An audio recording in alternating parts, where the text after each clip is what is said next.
G'day! Welcome to True Blue History. I'm Adam Bloom. It is the 80th anniversary of Kokoda this year, and who better to have along to talk about that than Dr Karl James from the Australian War Memorial in Canberra. Dr James will talk about his book Kokoda, Beyond the Legend, and how the fighting in New Guinea from July through to November 1942 was some of the toughest of the Second World War.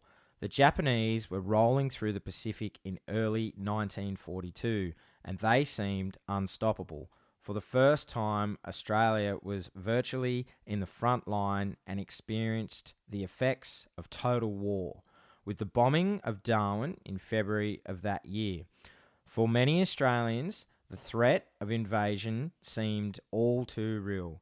But just how significant was the battle within the Pacific Theatre? And was Australia ever really in danger of a Japanese invasion? Find out as we talk about Kokoda, Beyond the Legend. Hi, Karl. Thanks for joining us on the show. G'day, Adam. Thanks for having me again. Mate, it's an absolute honour and a privilege to have you back on. So, Karl, can you tell us a little bit about the work that you do as head of military history at the Australian War Memorial? Well, in many ways, Adam, I feel like I have one of the best jobs in the world. I'm employed as an Australian military historian, and I've worked at the Australian War Memorial for 16 years now. When I started, I had grey hair now, but when I started, I had dark hair. I was just a boy of 26. But being a head of military history, I took that role on in 2019. And essentially, I'm now the manager of the team of historians and editors and the memorial's Indigenous liaison officer who work within the memorial and support the memorial in its activities. And so the things that my team do is we produce Wartime, our quarterly magazine. We research and write stories for the daily last post ceremony, which is broadcast on the memorial's website and social media channels.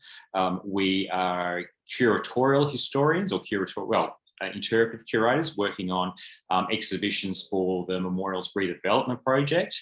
So we have a lot of hands-on developing new themes and stories for the new exhibitions that will go into the new revised memorial in the next few years. And then and we also answer public inquiries and sometimes media interviews, such as doing podcasts.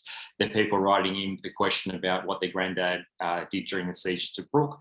And we also we support government. And so we're also looking to review the Prime Minister's draft speeches and messages and the like. And so it's the role that we have within the section is quite varied. And it's really exciting because in some ways you never really know what you're going to be doing from day to day, whether you're answering a public inquiry, when you're looking at reviewing the Prime Minister's draft speech, or you have the opportunity to get into some really deep hands-on research. And it also means that we change a lot too. So while I am a specialist in Australia's involvement during the Second World War, one of my new tasks is to be the lead curator on a new exhibition looking at the role of Australian Chinooks in Afghanistan from 2006 or 2005, 2006 through to 2012, 2013. And so that's been a real privilege because you get to meet living veterans rather than, say, looking at these purely historic conflicts. Absolutely. It sounds like some interesting work. And how long before that will be open to the public, Karl? Well, that exhibition will be about 2024, and my team are really working on the exhibitions that will go into what we're calling the new Anzac Hall Upper. So in addition to the role of Chinooks in Afghanistan, there's also going to be new exhibitions on Australia's involvement in Bombing Command, so G for George will return to display. There'll also be a new exhibition on the Battle of Milne Bay, Sydney Harbour under attack, so the return of the Japanese Militia submarine, the Sydney Emden action from the First World War. And then we'll also see in this new exhibition space, new exhibitions to the Iraq wars, Afghanistan, as well as peacekeeping and humanitarian operations and Timor as well. Mate, I look forward to seeing that once it's open. So we're talking about the Kokoda campaign in the Second World War. And so when did you first become interested in the Kokoda campaign, and what drew you to the interest for you as you were growing up? Well, for me, my interest has always really been Australia's involvement in the Second World War, and that's because of my grandparents' connection. It was their war, it was their conflict they served, and they shaped my interest in history, military history, from day one, really. And then as I was pursuing my studies, looking into history, through university, one of those key works that really inspired me early on was Peter Brune's book, Those Ragged Bloody Heroes, which was published in the early 1990s. And that was a book that really talked about the soldier experience during the Kokoda campaign. Lots of quotes, lots of oral history quotes, and that was done at a time when the veterans were in their 50s and 60s, like they were, getting on, but they weren't sort of the older men of the 80s or 90s or 100s, what they are now. So the memories are still fresh. It was a new oral history project, and it was a very influential work. And then as I pursued my studies and working at the War Memorial, in many ways, Kokoda is the big story of the Pacific. The physicality of the terrain, the imagery, the stories. And Kokoda is a deceptively simple story. Like, it lends itself to public engagement and telling and reimagining, because it has a very clear beginning, a middle and an end. It's tied to and it's become very much associated with Australian values, and so it still resonates. And it is one of those words, it's really a word which now has assumed a different type of meaning, more than just a military campaign. It very easily fits into that pantheon of Australian military heroes. So you've got Gallipoli, Kokoda, Long Tan. It fits right up there in a way that a lot of Australia's other campaigns in the Pacific just don't do. So that's really what shaped my interest in Kokoda.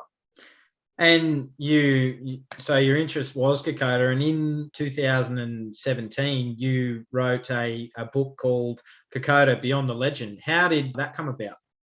Yes, that was an edited volume, and it was a real privilege to put together, because while I've just said Kokoda is a really important Australian battle, in the scheme of 1942 and in the scheme of the Second World War, it is really very much a small, sort of almost like a fringe action. It's important from an Australian perspective, and it's often talked about, but in the wider theatre of the Southwest Pacific area, it was one of many actions that were taking place. So you've got Milne Bay takes place at the same time, and then just outside of the Southwest Pacific area, you've got Guadalcanal and Solomon Islands, Coral Sea, Midway, and later on you've got Bering going on. Like, there's just so many actions taking place. And then to put that into a bigger global perspective. And so what I wanted to do with the Kokoda Beyond the Legend was, and the advantage of having an edited work is you can have lots of different contributors bring in their own different perspective and their own area of expertise. So you've got people such as Sir Anthony Beeber, who wrote a great overview chapter on, well, what's happening in the war during 1942, whether in the Atlantic, the Mediterranean, the European theatre, because by this time, you've got the Eastern fronts going on, the really big picture of the war. And then you could drill down from the big picture through the more regional stuff. So then the United States Navy's operation in the Central Pacific, so North Midway or Coral Sea, then Midway. And you could also unpack it too in greater detail about the fighting in Guadalcanal. How does Guadalcanal connect to Kokoda? So having people such as Richard Frank, who's probably written one of the best books about the Battle of Guadalcanal, he's an American historian, having him contribute was really fantastic, bringing in these different international perspectives and to really unpack the Japanese experience as well. Because while Kokoda is a very important part of the Australian story, from the Japanese perspective, Kokoda is almost totally forgotten from the Japanese. And while we do a really good job of telling our own story, so you have people such as Peter Brune and the like who've done a lot of work looking at Australian experiences, in many ways, the Japanese is just referred to as the Japanese, like the other. You don't really drill down into the same level of operational detail or tactical detail from the Japanese. What were the experience of Japanese troops from the 144th or the 41st Infantry Regiments? And so by having 3 chapters looking at the Japanese experience, how they trained, where they come from, and what did they do, that was a great way to get both sides of the story. It's a good point that you touch on there, Karl, because it's something that we tend to forget sometimes, that we only look at history from one side. We don't look at it from the other side. And it's a very key point that you touch on there, where you're looking at both sides and getting both perspectives, which then you can see it from the other side, which is it's so important and critical. Yeah, and in many ways, as an Australian historian, we suffer in that we only ever really read and speak English, whereas Europeans, for example, often have multi-language, and often a lot of Japanese or Asian scholars will speak Japanese as well as English. And so that limits out as an Australianist, it limits your source material. And unlike, say, the European theatre of operations, particularly the Middle East or Northwest Europe, where lots of German source material has been translated into English, or there's lots of people who are English writers and authors writing about the German experiences in the Second World War. I mean, there's no way, go into any bookshop and there's books about the Nazis. You just don't get that it's from the Japanese perspective or into the Japanese topic. And even from, and so that's why it's kind of interesting, and still, even though it's been 80 years since the conflict, it's still one of the key gaps. Now, part of the reason for that was the fact the huge Japanese death rates. And so you don't have a lot of survivors, and you don't have the same amount of source material that you do for the Australian context. But it really is one of those big gaps in terms of what we know. And it's still very much, even now, framed. Our experience of Papua and New Guinea is still through the Australian lens, and we haven't come to terms yet with the Japanese experience. And the other big gap too is, of course, the experiences of the Papuans and New Guineans, because again, while they're often referred to in the source material, and I talk about them in the book, we have great photographs and film and the like. That is still really through the Australian perspective. So Australian officers, Australian soldiers talking about the Papuans and New Guineans, fighters of the Angels. We don't drill into their experience. And now, 80 years after the conflict, in many ways, their voices are lost forever. Their children and grandchildren pass on this oral history tradition, but you're just not going to get the same level of detail, the same personal experiences. Often all we have is a name, and a name a bit like an individual's name and the village where they come from, but that's really about it. Yeah, I can see where it would it be hard to bridge that gap, and because the content, it's just not there. So can you briefly tell us about the significance to the Australian public of the march of the Japanese through the Pacific and the loss of the 8th Australian Division in the fall of Singapore, not only as a loss of men and material, but for national morale and perspective? Yeah, so keep in mind, early 1942, Australia had been at war since September of 1939. And so for 2 years, we were very actively involved in the conflict. We mobilised our forces. We sent predominantly, you have the formation of the Australian Imperial Force, you have the expansion of the Royal Australian Air Force, so the Royal Australian Navy also grows. And for those first few years, our war is really the war in the Mediterranean and the war in Europe. So it's a very distant war. And of course, on the 7th, or really here it's the 8th of December 1941, the Japanese attacks in Pearl Harbor and in northern Malaya, southern Thailand. All of a sudden, our war changes overnight. This becomes a war in Australia's own backyard. And from December 41 through to January, February, March of 1942, it is just one disaster, one defeat after another. It is we have almost like a cascade of these dominoes of just one defeat after another. From the Japanese invading Rabaul in January 42, so they take Rabaul. The fall of Singapore on the 15th of February 1942, which is described as a strategic earthquake, to steal James Holland expression. Fall of Singapore is the worst British defeat in military history. You have 15,000 Australians from the 8th Division become prisoners of war. Very soon after that, too, Ambon, Timor, and then later on Java in March, fall to the Japanese. And so within those first 6 weeks of 1942, you have 22,000 Australians become prisoners of the Japanese, mainly from the 8th Division, as well as a few other smaller units in the Air Force and the Navy, but 22,000 Australian prisoners of war to the Japanese. And for their loved ones, they basically, from the perspective of their loved ones, the POW just disappear off the face of the earth for 3.5 years. It's not until the end of the war that they get a sense of what's happening with the fate of their loved ones. Are they alive? Are they dead? So to give you an example, for those soldiers who were captured in Java, so Black Force, so that was in mid-March, it's not until mid-April, they get confirmation, because they knew the forces surrendered, they knew they'd become prisoners as Japanese, but there wasn't the confirmation until about mid-April. That's a whole month to confirm who was a prisoner, who was missing, or even who was dead. And then there was just beyond that, just an occasional letter, maybe a wireless broadcast mentioning a name. There's this great absence.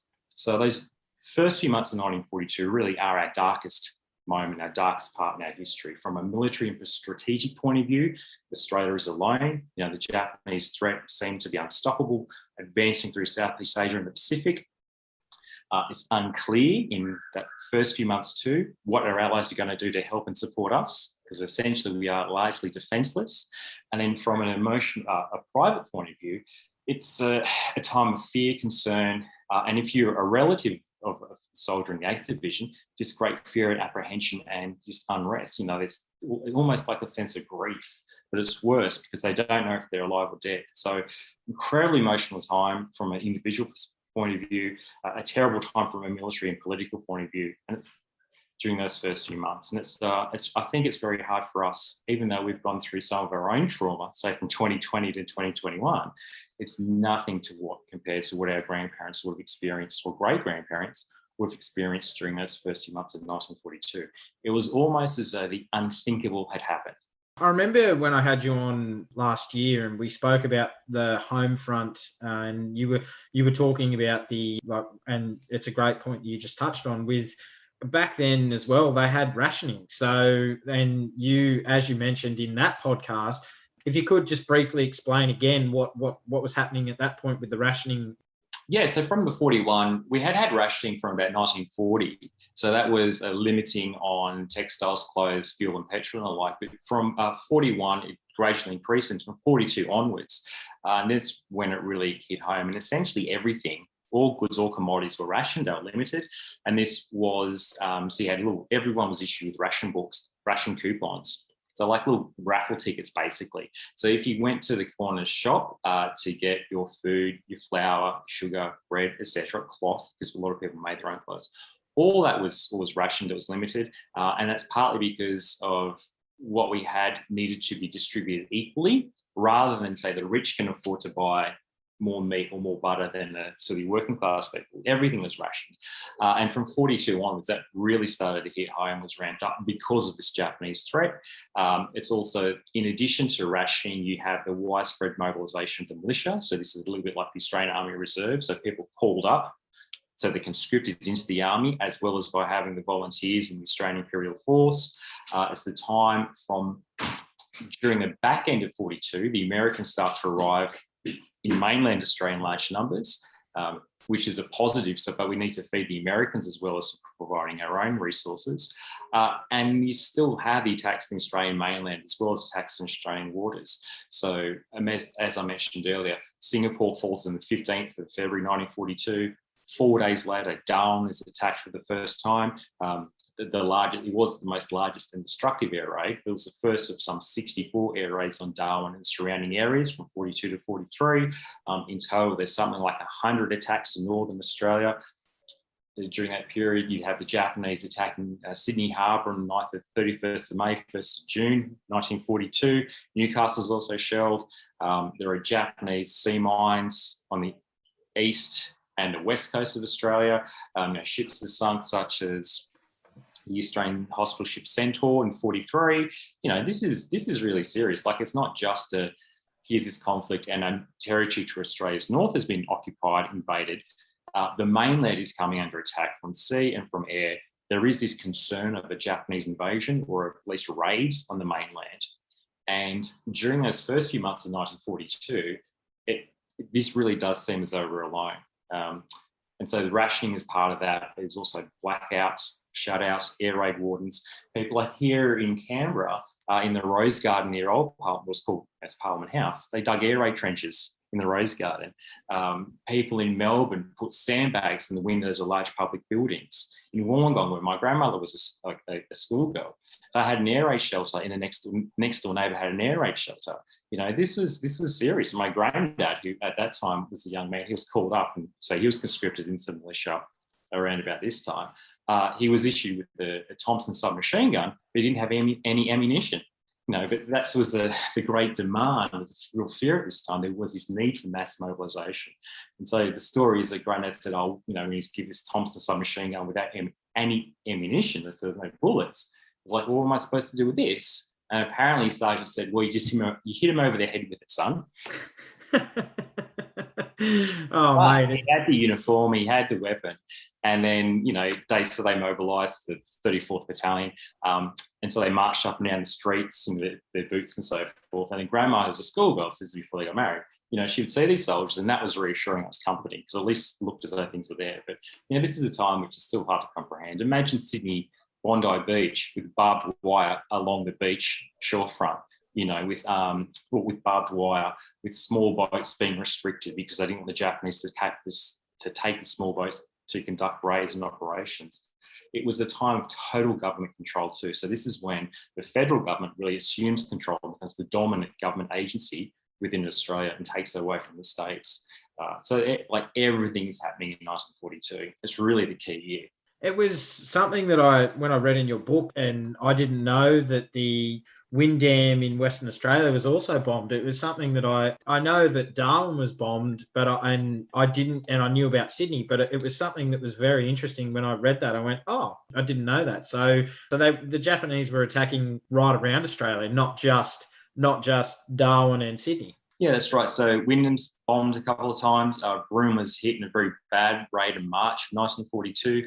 Townsville was bombed 3 times between 42 and 43. Horn Island and the islands in Torres Strait, they came under a repeated attack. Horn Island was attacked multiple times in 42 and 43, plus reconnaissance flights, and just the but the fear, the apprehension, the concern. If you're on the ground in Northern Australia, and that's from far north Queensland all the way across the territory to northern Western Australia, if you see a speck in the sky, is that a Japanese aircraft? Is it an Australian aircraft? Is it an American aircraft? If you're on the ground, even if you're an anti-aircraft guy, you don't know what it is. Look at the silhouette between a Kitty Hawk and a Zero. They look very similar.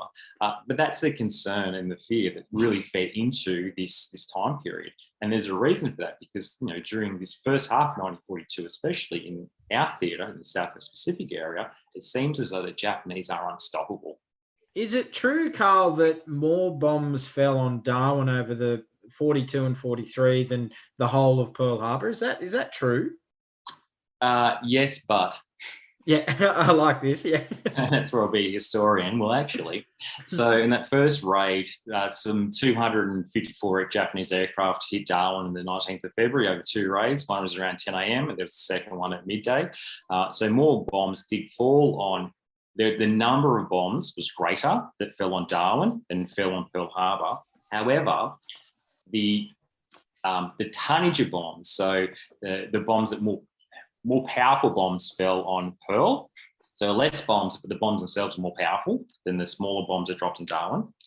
And Pearl Harbor was a massive, milestone, key moment in the Second World War. Darwin's not. Yeah. Oh, yeah, so more bombs did fall on Darwin than Pearl, but there was a greater tonnage that dropped on Pearl. And Pearl is obviously one of those key moments in the history of the Second World War. Whereas Darwin is important from Australia, but it's from an Australian perspective. But from the Japanese point of view, they just hit Darwin because they didn't want the Allies to interfere with the Japanese invasion of Timor. So they try and take out Darwin so they can continue through the Netherlands, East Indies. And it's really just a little bit of a sideshow. So the Australian Prime Minister, Curtin, and the War Cabinet appeared to be expecting a Japanese invasion. And with Curtin cabling Churchill to request of the return of the 6th, 7th and 9th Australian Divisions from the Middle East of Australia, do we have any idea how these requests were received by Churchill, and what was the initial reaction allowing to us to bring our troops home? Yeah, so they occurred straight. So when I mentioned previously that Australia was largely, mainland Australia was almost defenceless. And that's because, as I mentioned earlier, a trained soldier, so the Australian Imperial Force, the AAF, the 6th, 7th and 9th Divisions, they've been sent to the Middle East. And after the Japanese attack on Pearl Harbor, there is this repivot to, if we're in a British perspective, to the Far East, or for us, the near north. It was actually Churchill he redeployed the 6th, the British War Cabinet, the 6th and 7th Divisions. They wanted them to pull them out of the Middle East and to send them through to what was then called the Far East. Curtin, though, in December, so it was really Churchill who did it rather than Curtin, who started to recall the AIF.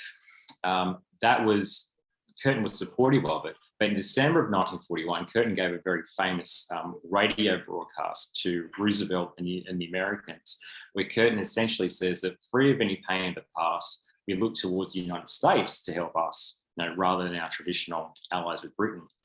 Now, it's described as Curtin's call. A lot of people often use this as a key moment when Australia, again, pivots from Britain to the US as our great and powerful ally. And while that is true and is a significant moment, in many ways that was just more panic is too strong a term, but it didn't really forecast a long-term relationship the way people think about it today. So Curtin did this in the moment of concern and understandable concern and fear. And there was an element of panic within the Australian War Cabinet, wanting to always look to the US to help get us out of this situation.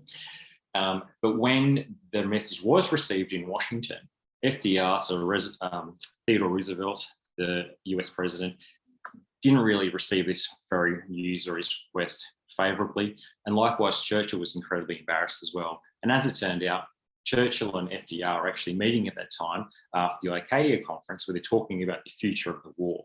And so Australia seemed to be very panicked in this response. Didn't go down really well. Curtin, though, insisted that the 6th and 7th Division would return to Australia. And that debate was really being played out. So cables are being sent between Washington, between Canberra, Washington, London, 3 ways saying where they're going to go, while the troop convoys bring back the 6th and 7th Division was still at sea. So that's why, again, it's such an anxious time, because how are you going to send ships through Southeast Asia or through across the Indian Ocean? The Japanese are punching through the Netherlands East Indies. So it was a really stressful time for Curtin. There were stories of him just being up all night, continually chain smoking, walking around the lodge in Canberra and various other things, just really, or through Parliament House and Hotel Canberra. Very stressful time. And eventually FDR and Churchill agree or acquiesce to the 6th and 7th Division coming back to Australia. But that's only around March or April. And there's a big meanwhile. Douglas MacArthur has also arrived. He's escaped from the Philippines because the Japanese also take the Philippines in December 41, and the Americans are there fighting, and MacArthur's able to make his way out. And he arrives in Australia in March as well. And then shortly after MacArthur's arrival, you have the first troops of the AEF from the Middle East. They arrive too. So from March and April, there's a bit of our spirits lift a little bit because it seems that we've gone through this darkest hour. And with MacArthur's arrival, it's seen as a guarantee of American support, that they will not let Australia fall and that they will invest the troops and resources into Australia to then use as a jumping off point for a counter-offensive against the Japanese in the Southwest Pacific area. But that's why that January, February, early March period is so crucial, because it looks as though we could be meeting the Japanese alone. But once MacArthur arrives, we have that guarantee of Americans in support and depth, and that kind of bucks up our defences. Now, the 9th Australian Division, so these are the guys who had held Tobruk at this time, they would remain in the Middle East throughout all of 1942, and they will come back in early 1943. And there is some horse trading as to what assets get what. And so, British send a division to the Middle East, and there is to the Far East. There is some negotiation as to who gets what. But during 42 and by early 1943, all of the Australian soldiers of the AEF have returned back to Australia to fight in the Pacific. But it's quite key that while we recall the AEF and most, but not all of our naval ships, there are still some ships that continue in the Mediterranean, for example. While they come back to fight the Pacific, there is a conscious decision to not turn off the supply of airmen who are going through to East to fly in Bombing Command to fight in Britain, because they will still want to be, Curtin still wants the Royal Australian Air Force to play an active role in the war to defeat Nazi Germany and fascist Italy. So the AEF come back, the Navy largely come back, but they don't turn off that tap for the RAAF. So you mentioned fall of Rabaul and the Japanese ultimately turned their attentions towards New Guinea.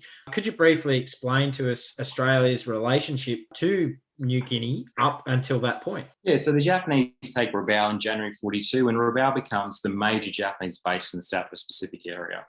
So while I've just been talking about the fears and the concerns of the Japanese attacking and invading mainland Australia, what we now know and what they knew a little bit later in the time, what the Australian government and commanders knew sort of at the end of 42, was that the Japanese didn't want to invade mainland Australia. What they wanted to do, though, was to cut us off. So the Japanese plans for the large strategic plans are really to advance through Southeast Asia, capture the oil, capture the resources of Malaya, of Borneo, take New Guinea as a way to cut us off, or take New Guinea as well as the islands in the Central Pacific, and then cut Australia and cut New Zealand off from the United States. so that the Americans couldn't use either New Zealand or Australia as a base for a future offensive. That's the Japanese plan. And that's why they wanted to take, having taken Rabaul and investing in that and supplying a lot of naval and military resources. And from Rabaul, the Japanese, in addition to taking into New Guinea, so landing at, into New Guinea proper, as well as invading Papua later, they also invade through the Solomon Islands, so Bougainville, Guadalcanal and the like. So from Rabaul, if you think about it as a triangle, Rabaul is at the point, and the Japanese can look down the Solomon Islands through Bougainville to Guadalcanal along one axis, and the other axis is looking from New Guinea towards Port Moresby, because they want to take Port Moresby to cut Australia off from New Guinea. Now, Papua and New Guinea had been Australian territories. We often refer to them just as PNG, or often just New Guinea, to use that wartime context, but they were two separate territories. Papua had been an Australian territory from the late 19th century onwards, whereas New Guinea had been a German territory leading up to and until the First World War. And after the First World War, the League of Nations mandated the territory of New Guinea to Australia. And so that both Papua and New Guinea and New Britain essentially were colonial assets, and they were our territory, for want of a better expression. So who were the first units, Karl, to face the Japanese on Kokoda itself, when Australian troops actually arrive and face the Japanese for the first time? Yeah, so it was really only during 1941. There were a small number of Australian forces were deployed to reinforce the troops on the island. So because it was a territory, mandated territory, there were Australian planters there, for example. So some of the very first units on the ground were the New Guinea Volunteer Rifles. So they were basically planters, or Europeans, who were there and joined the local military unit to create a local military unit.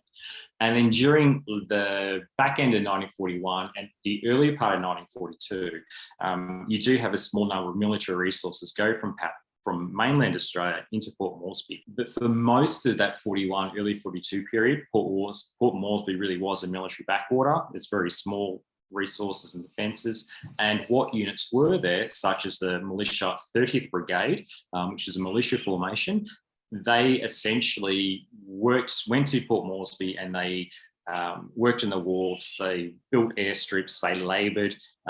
Even though they were an infantry formation, that included the 39th Battalion, they did very little soldiering. A lot of their fortifications and defences were really around Port Moresby and the harbour itself, because their real concern was the Japanese amphibious operation, because that's how the Japanese captured Rabaul in January 42. And so the concern for those soldiers who were in Port Moresby during the course of over those next couple of months would be that the Japanese were going to make another amphibious assault.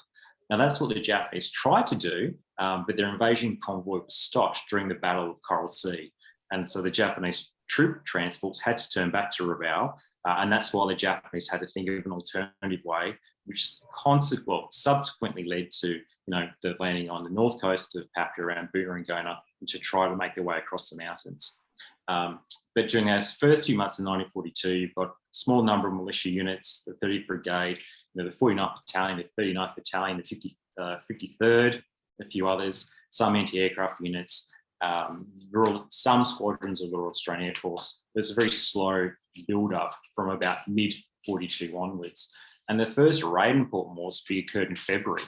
So it's very much in the front line against the Japanese. And so it would be incredibly tense, very stressful period during those months from, say, January, February, March, April onwards. So, Karl, could we say that the militia units, when they faced the Japanese, they were really learning to fight new, jungle warfare on the run, and because they hadn't faced this type of terrain or this type of fighting before, had they?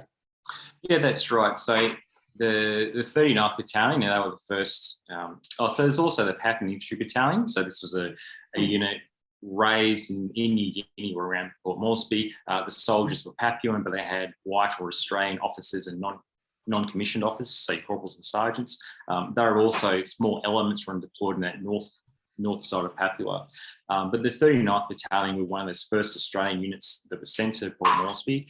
They did, as I mentioned, very little training, and even some of their military training that did take place, occurred outside of Port Moresby, and the country outside of Port Moresby is open plains, gum trees. It looks a lot like the Australian bush. And so they're doing some manoeuvres, some operations, and they're working with universal carriers, so armed vehicles and the like. They're not training or not preparing for intense jungle warfare. Likewise, what weapon systems they have is very limited. So you've got your 303 rifle, Thompson submachine guns, but they don't have a lot of experience using, say, 2 or 3 inch mortars, Vickers medium machine guns. There's just not a lot of those heavy weapons available. And they're certainly not doing the type of infantry tactics that would occur 2 or 3 years later at places such as the Jungle Warfare Centre at Canungra and various other places. So in many ways, these guys were, and they're still wearing khaki. You know, they're not wearing jungle greens, they're wearing khaki with short sleeve shirts or shirts that sleeves that are rolled up. You know, yes, it's cool, but exposed skin leads you to malaria. They're still very much learning. This is not what they're trained to do. You know, they're concerned about a Japanese amphibious operation, maybe Japanese paratroopers.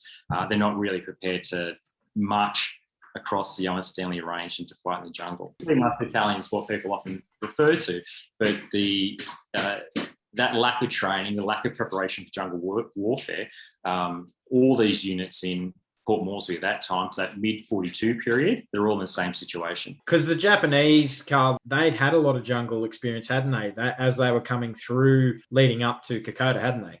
Yeah, so some of them had. So the 144th Regiment, which was really one of the spearheads of the Japanese advance, so the South Seas Force, they had served previously in China. So not necessarily in a jungle environment, but they had been in active operations. So many of them were already veterans.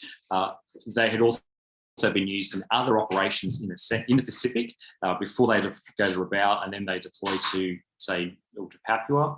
And then you have another key unit from the Japanese perspective was a 41st Infantry Regiment, and they had fought in Malaya in December 41, January 42. And so they were, again, combat experience formations, and the 41st Infantry Regiment did have that jungle experience. So they were more experienced soldiers than, say, a lot of the Australians in the 39th Battalion and the other Australian units, and better prepared for the jungle and tropical conditions compared to the Australians. And I think too, in addition to that, a lot of the Australians assumed the Japanese were better trained jungle fighters. So that wasn't reality, but the perception was such, helped inform the Australians to be a bit unnerved by the Japanese. And certainly as the campaign developed, because the Japanese land on the 21st of July, 1942, the first contacts on the 23rd, then over those next few weeks, few months really, the Japanese seemed to demonstrate a mastery of jungle warfare in that they were comfortable in operating the jungle. They could move during the day as well as by night, and they just had more confidence, seemed to have more assurance compared to the Australians. So what we should talk, Karl, it's probably a good time to bring it in, is what was the overall objective for the Japanese on the Kokoda Trail? Well, they just want to get to the other side of the mountains, really. So they were to land there in July of 1942. A small force landed around Gona and Buna, which is on the northern side of Papua. There was a rumour that there was a road across the Young Stanley Range, and so the Japanese referred to this as the Kokoda Road. And it was a small force initially saying, was it possible to send a large, like a formation across the mountains by foot to get to Port Moresby? Because again, what the Japanese want is to capture and conquer Port Moresby to cut us off. And the view was that if you took Port Moresby, then we would just surrender basically Papua. So the Japanese land on the northern beaches, and then over time they reinforce it. So they reinforce their troops on the ground. The South Seas Force, or the South Seas Detachment, depending which translation you want to use, becomes stronger. You have infantry, you have engineers, and they make their way across the mountains. And then they meet against the first soldiers from the 39th Battalion, which was the spearhead of Maroubra Force, which was the code name for the Australian troops. Now, from the Australian perspective, they had been sent across the Young Stanley Range on foot because they wanted to get to Buna and Gona first. They wanted to establish some airfields there, and with the view that if they occupied that territory on the northern Papua, then the Japanese wouldn't be able to use it. So in some ways, there's a bit of a race to get across the mountains. Now, our soldiers lead soldiers from the 39th Battalion, they start off first. They head, and at that time, the Kokoda Trail didn't have a name. It was really just one of many foot tracks across the mountain. It was unclear to the Australian commanders, so Morris and Rowell, if you could even send a large number of soldiers across the mountains. And so when they were sent across, they didn't take their heavy weapons with them. They really just had whatever they could carry on their back, their rifles, the submachine guns, your Brandish's light machine gun, and that was it. The heavy weapons, so again, their Vickers medium machine guns and the mortars, they were to be in a ship and they was going to sail around, pap you up, and meet them at the other side. But the Japanese beat them to it.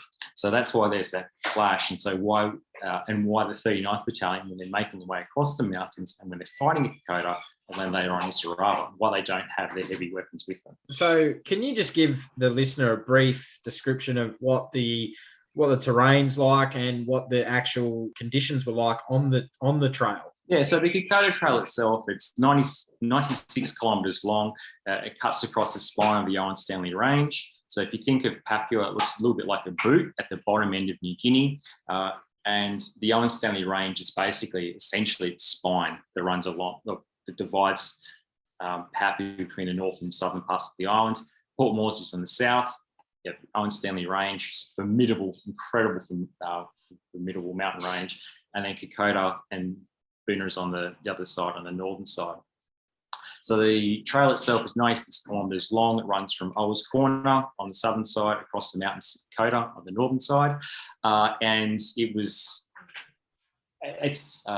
described as one of the most formidable terrains in the world to trek and certainly to fight along the length of it. You've got soldier quotes writing in diaries just describing it as hills and yet more hills because it's uphill, downhill, river crossing, uphill, downhill, river crossing.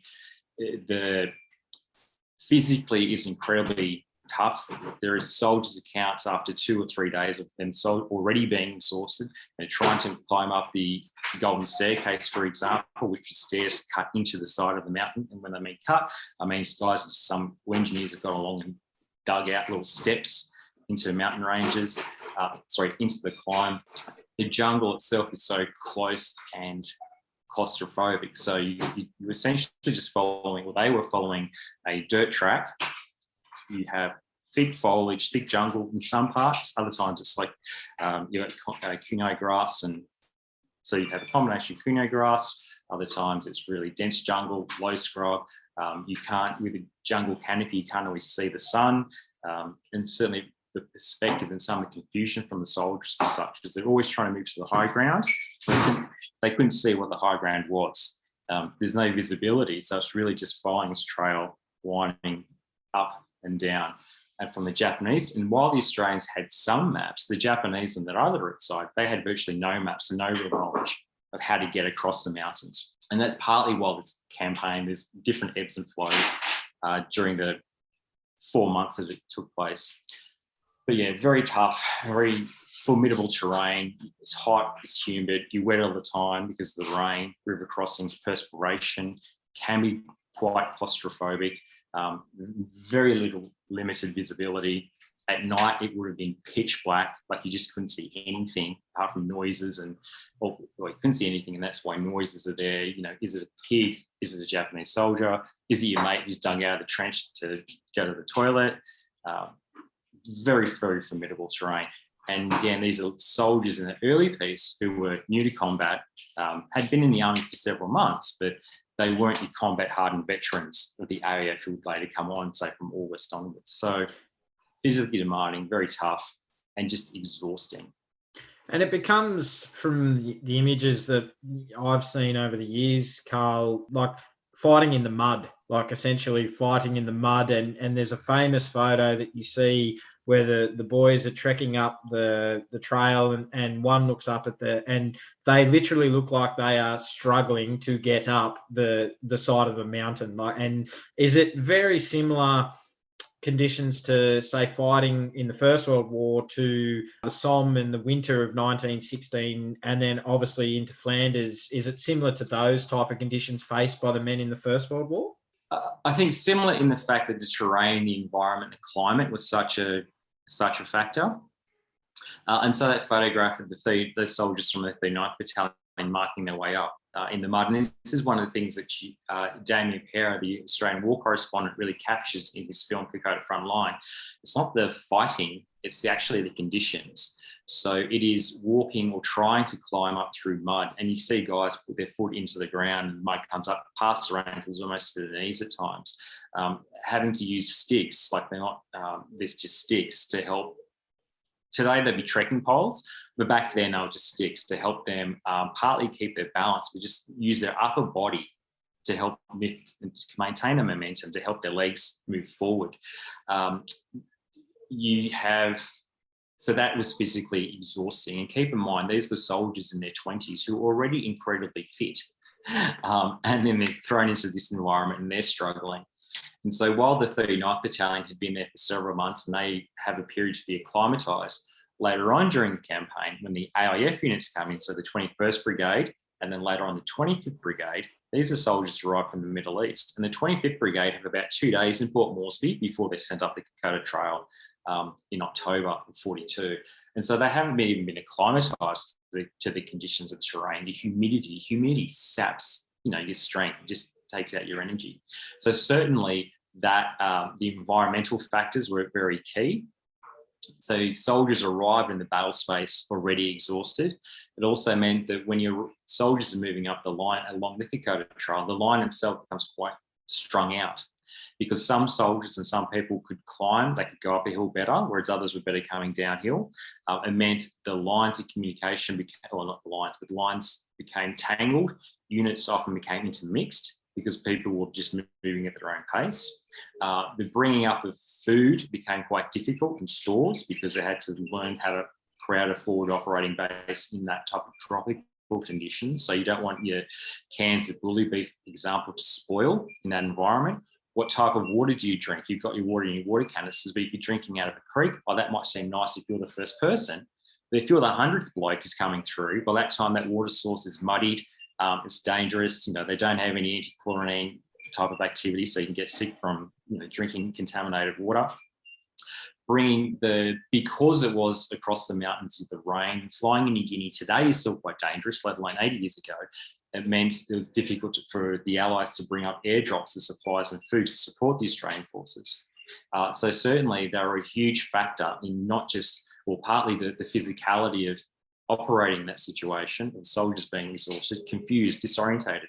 Once guys left the track for one reason or another, if they fell off, if there's a contact with the Japanese, they quickly could become lost and disorientated, fall down a hill, you lose part of the track, don't know where you are. Not everyone had a compass with them at the time, and the maps were incredibly, almost useless from the Australian perspective. So there are all those type of factors that are bringing into them, and because you can't really see either, they have no sense of depth. So if you're coming from the desert, where those guys who had served in Syria and Lebanon, for example, great vistas, they could sort of help orientate themselves in the environment and the terrain. You don't have that luxury in Papua along the Kokoda Trail because of this dense jungle, zero visibility. So yeah, all those environmental factors were quite important. But the thing is, the jungle is neutral. The Australians experienced that. The Japanese had that as well. So, and in many ways, the side that learned to adapt to that the best, the fastest, ended up with the advantages. So you mentioned like the Japanese. So how was their initial advance, and what type of resistance did they meet, and what tactics were being employed by the Australians facing the Japanese?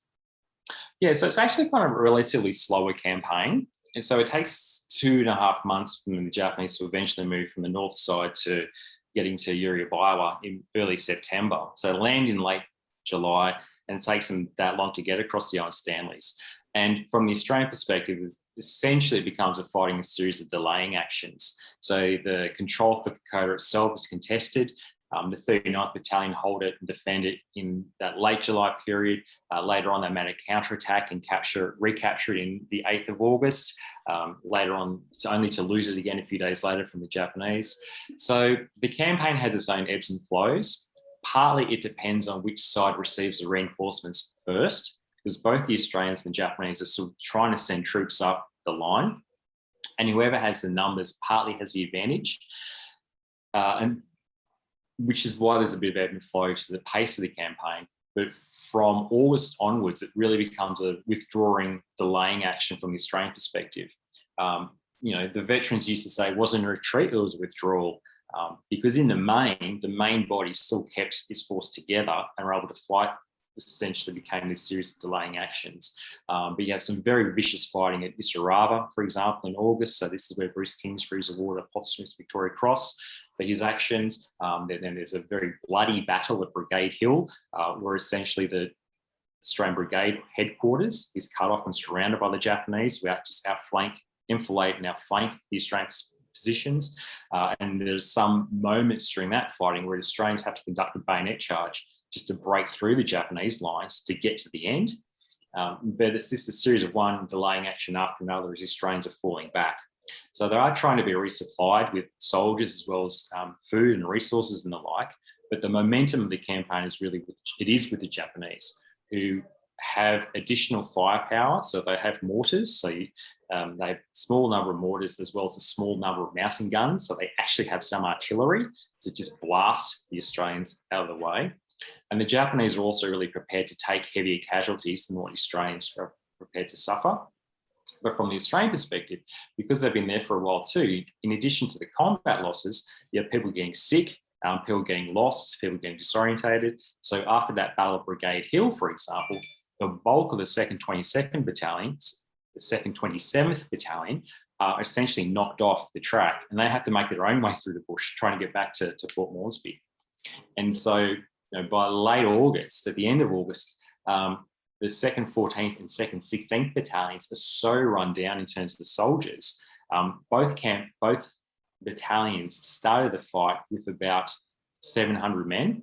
Their strength was about 700 each. By the end of it, when they come out, they have a composite battalion, the 2nd 14th/16th Battalion, of about 230 blokes. So it's killed, wounded, lost, sick. And so that's really pulling back. Meanwhile, the Japanese have been able to pursue the Australians back across over the Island Stanley Range, get to Uriabaya in early to mid-September. By that point, though, the situation changed against the Japanese, and their commander on the ground, General Hori, was told by his superiors were about to fall back or to retreat to the rear. To advance to the rear. They didn't use the word retreat in Japanese, it's advance to the rear, and they had to withdraw the South East force back across the mountains. And so this is when you get that second phase of the campaign along the Kokoda Trail. And so from late September into October and early November, we're moving across the Island Stanley Range, pushing the Japanese back. The Japanese, though, fight some very successful delaying actions at Templeton's Crossing and Yora Creek, and the bulk of the Japanese force are able to get out of the Island Stanley Range and move into that northern beaches. And that's sort of the start of the next phase of the campaign a little bit later on. So there's real ebbs and flows to the campaign. Essentially, Australians are withdrawing for the first half, then stops at Uriabaya, and then we advance in the second half. So you hear the point of that the Japanese, they push, and I've heard this, Karl, and correct me if I'm wrong, but they push almost to breaking point, and they push to the point where they can see Port Moresby, but then they have to retreat. Is that correct? Is that have I read that right? Or yeah, basically. So the Japanese are moving. I want to get to Port Moresby, but also a strong motivator. Well, from the Japanese perspective, again, there's no maps, very little intelligence on the ground. Hori's view is to capture the high ground. The only disadvantage in the Island Stanley Range is you get one high point, there's always another high point. Now, it takes a long time, actually. They don't know where the high point is, so they're always kind of perpetually moving forward. They're also having these ongoing and constant attacks and contacts with the Australians. So both sides essentially advance to contact. That's where you know where you are, because that's where the baddies are, they're shooting at each other. And another reason to keep the momentum going was because as the Japanese advance, they capture Australian stores, they capture Australian supplies, because the Australians were trying to build up these big store dumps, dumps of stores, food, ration, ammunition, to make a counteroffensive, to make a counterattack.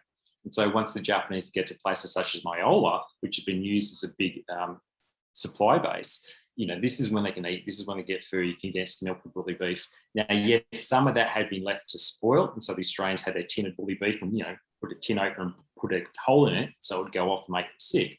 But the Japanese are still advancing. And they're also, the Japanese are carrying their wounded with them forward because they want to get out of the mountains and then get to Port Moresby. Because they falsely assumed that Port Moresby was just at the base of the Owen Stanley Range, whereas in reality, it's about, I think today it's like an hour by car. So it's quite a long distance. Once you get out of the mountains, there's the plains outside of Port Moresby before you even get to Port Moresby. So again, the Japanese have very, very little knowledge, intelligence of the geography, the conditions on the ground. But yeah, they are moving across the mountains. And by the time they get to Uriwai in September, it's said that the Japanese soldiers living on a handful of rice a day. They have left a trail of dead and dying as they advance across the mountains. And there's a Japanese war correspondent who accompanied the South Seas Force. And he's the one that wrote afterwards saying they could see the lights of Port Moresby at night. So they're probably a reference to searchlights. I don't think you really can see. I doubt it. I think it's just a hyperbole and journalistic flair. But certainly from the Japanese perspective, they came very close to crossing all the way across the mountains, only to have to turn back. And so that's why, again, this Japanese war correspondent talks about the soldiers having tears in their eyes because they then had to turn around and march back across the mountains. So how long actually so as you said, there's two phases to the campaign. And so there's the initial push back of the Australians from the Japanese, and then the Australians go on the counteroffensive. So how long actually was the Kokoda campaign in itself, Karl? Yeah, so from the Australian point of view, it went for about just over 4 months from really the 21st of July through to mid-November. Because at that point, the Australians have crossed the mountains, they've recaptured Kokoda. In early November, they fight a very big action against the Japanese at Huari and cross the Kamusi River in mid-November. And at that point, from the Australian perspective, the Kokoda campaign has been concluded. Then from late November onwards, we move into the beachhead battle. So this is Buna, Gona, Senananda, where they are there to destroy the Japanese on the northern side. And during that phase, those beachhead battles, this is when the Americans have come in. So the Americans are operating alongside the Australians. You've got a lot more Australian assets involved. There's tanks, there's artillery, there's air support. So it's a very different campaign. The nature of the campaign is different compared to Kokoda. However, from a Japanese perspective, it's all the same. It's largely the same units, largely the same men, the same commanders. And those men who didn't die crossing the Owen Stanley Range are killed in Buna, Gona, or Senananda. Have they got with the Japanese, with Kokoda and Buna, Gona, and Senananda, and they've also got Guadalcanal going on as well, don't they? Or is that later on after Buna, Gona, and Senananda? That's all around about the same time. So you've got, and there's also Milne Bay as well. So that August-September period is key. So again, that August, Isarava falling back. Just after Isarava, the Japanese land around the 28th, 29th of August at Milne Bay, which is on the eastern tip of Port Moresby, the eastern tip of Papua. That was the areas being developed into airstrips to help protect the eastern flank of Papua and to stop the Japanese approaching from the sea again to threaten Port Moresby. So the Allies were there, the Australians, a small number of Americans, Japanese making amphibious landing. They want to capture the airfields to support from Milne Bay and support their overland advance to across the Owen Stanley Range. Camp fighting goes for about a week, ends with the Japanese being defeated and then evacuated. And that's also taking place at the same time as the first real major land fighting on Guadalcanal.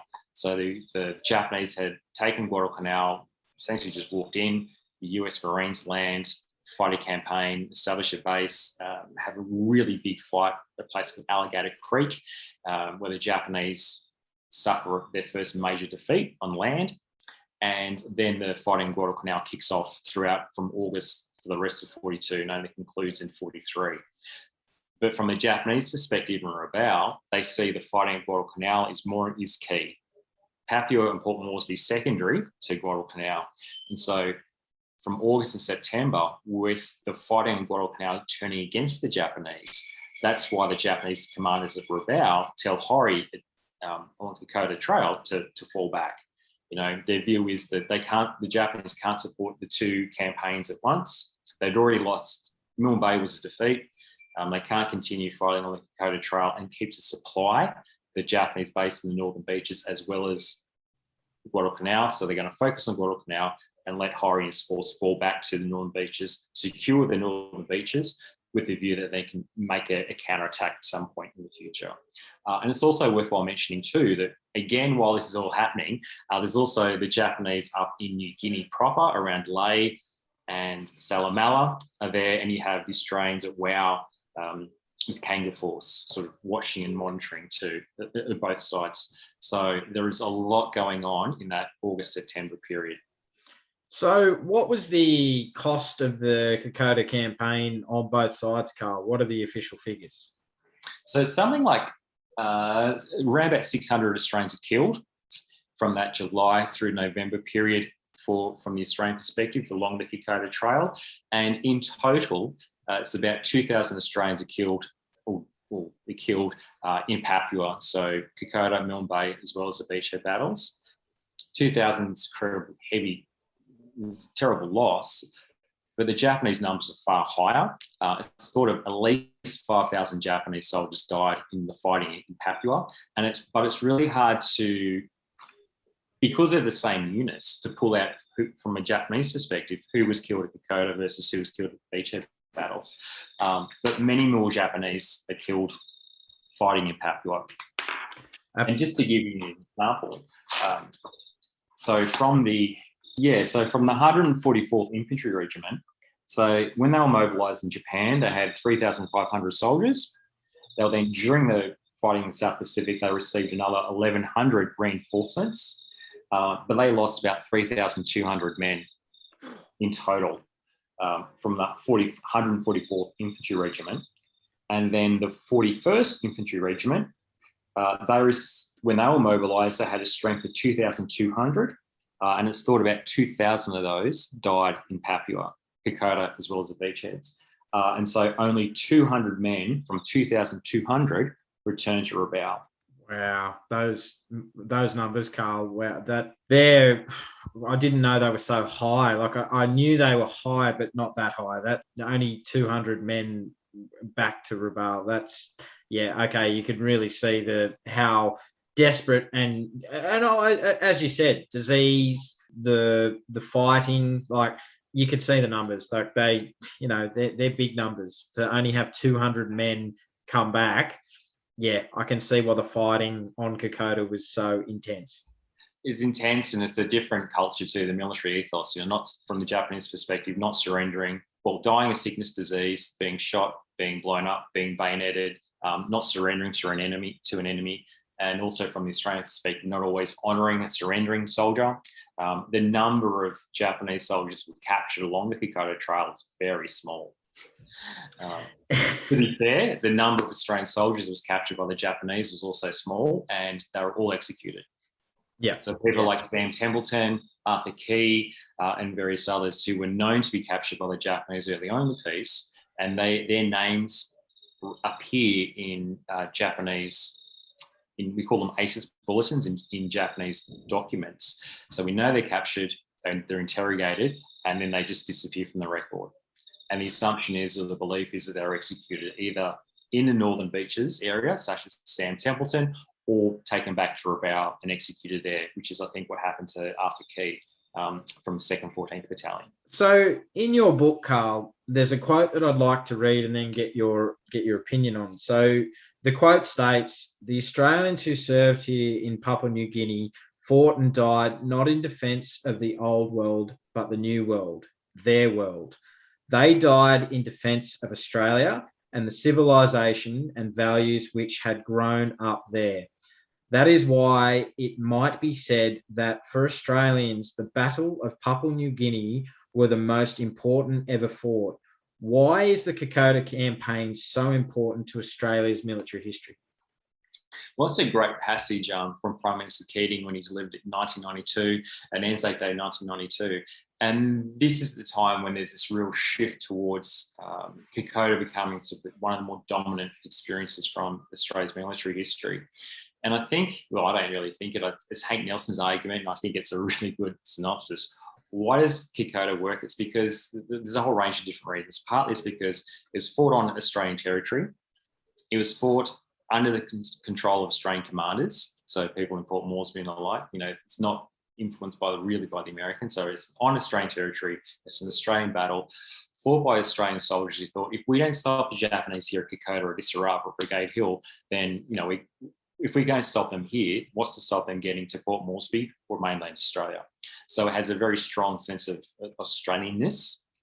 The other thing that's quite key too is that those the values that have come out of Kokoda, such as mateship, courage, endurance, sacrifice, those are those values or those attributes engraved in granite at the Isaraba Memorial. They're closely aligned with Australian values, Australian aspirations, our Australian national identity. And so in many ways, the story of the underdog, of guys just sticking with their mates, of being brave, of enduring, that lends itself to the Australian national identity, which is part of the Australian story. So it's a very strong Australianness. And that's why Kokoda is different to say, and essentially it's a victory. But that's also why it's different to say El Alamein, where you've got the 9th Australian Division. So they were the Rats of Tobruk in 41. They fight El Alamein. They play a key role in that battle. They defeat Rommel twice, essentially, or frustrate him twice. Yet El Alamein was a large Commonwealth effort, and it's really hard to pull out the Australian experience. And you also don't get the same level of values or attributes as easily identifiable at El Alamein in the same way you do at Kokoda. So I think there's a lot of those reasons why people are starting to connect with it. And in the early 1990s, with Prime Minister Keating, it also tapped into his Republican movement too. So, this wasn't a British battle, say you have in the First World War. This was a very Australian battle for Australian soldiers on Australian territory for the defence of mainland Australia. So in your opinion, Karl, do you feel that Kokoda, like we've gone through the centenary period of Gallipoli and the Western Front, and we saw so many people that commemorated those centenary from 1914 to 1918.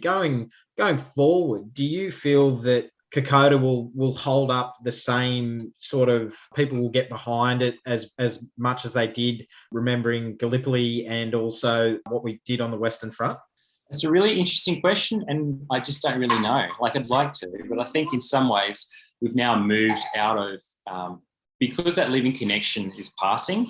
So the number of Kokoda veterans who are still with us today are very small, and they're in their hundreds. In the next couple of years, that will pass from living memory. And so in some ways, I think we've actually moved from remembering that once it goes from a lived experience, I think it become almost basically just like history. So I don't really know I don't know what that future holds. I think because it has been incorporated into that sense of memory and identity, it will endure more than, say, fighting at Shaggy Ridge or Slater's Knoll on Bougainville. But I think it will all just become this big blend of the Second World War, Australia's involvement in the Second World War. And we're already kind of there now, where Kokoda is a shorthand for the Pacific War and the Pacific experience. But certainly I'll be very passionate about telling these stories and remembering these men and their actions.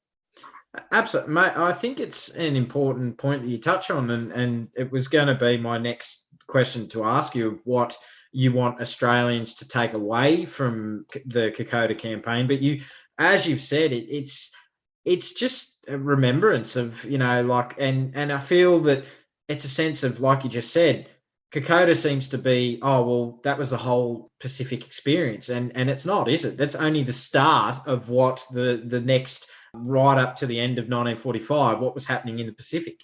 Yeah, it's only 4 months of the war that's going to go on for another 3 years until August of 1945. You will see fighting in, New Guinea itself, the Dutch East Indies, Bougainville, New Britain, the Philippines.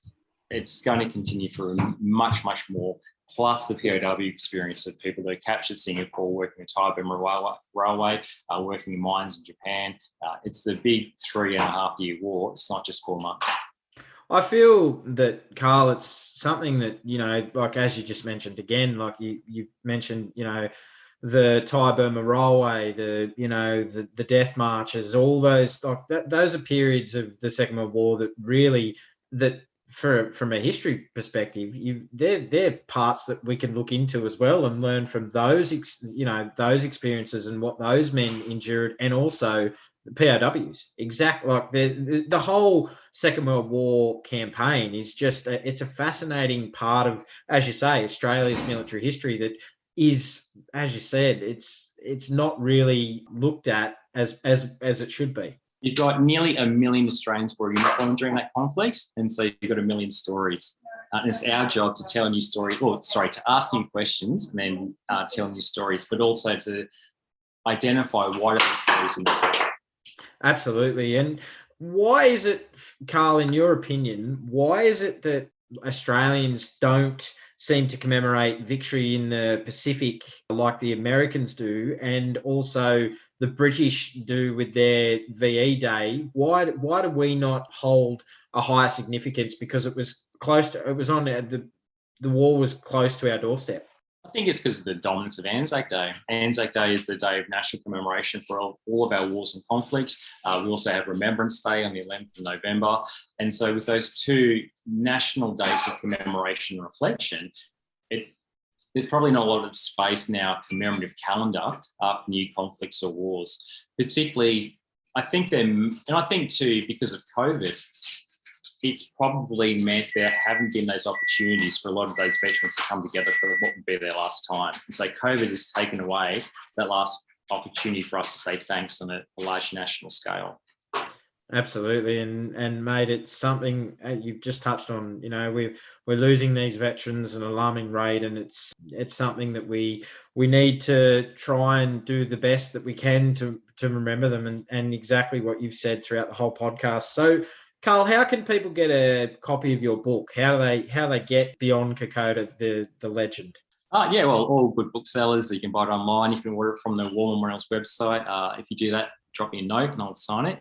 But also, Adam, as a surprise, I have a special copy to give to you if you'd like to give away to one of your listeners. Oh, absolutely, mate. That'd be fantastic. Thank you. I'd love to do that, mate. Absolutely. That would be an honor and a privilege, and thank you. Too easy. So what are you working on now, Karl, going forward? What projects? You mentioned you're working on at the memorial, but what are you working on? Have you got any books coming up, or what are you working on? So I'm just about to submit a book manuscript to an American publisher, which I've co-edited with my friend and colleague, Peter Dean, and that is an edited volume looking at Australia's involvement in the Second World War. It's called Australia in the Second World War, on campaign and the home front, and that should come out at the end of the end of this year, 2022, hopefully. So that's the ongoing research, and then in addition to my work at the memorial. So again, that exhibition about the strange Chinooks in Afghanistan that's my day job. I know, pretty exciting and cool job to have as a day job, mate. So, Karl, I just want to say thank you for coming on True Blue History and just sharing with us the Kokoda campaign. And, mate, I look forward to having you back on again to talk many more beach campaign. We've got the death marches. There's so much more history to talk about in the future. So, Dr. Karl James, thank you for coming on True Blue History. No worries, Adam. Thank you for having me. Thanks for listening. Don't forget to subscribe and leave a review for the podcast on whatever platform you get your podcasts. And if you feel like supporting us, you can now via our Patreon page. That's patreon.com/True Blue History, or buy me a coffee at buymeacoffee.com/True Blue History, and check out our new website, truebluehistory.com, for more great content.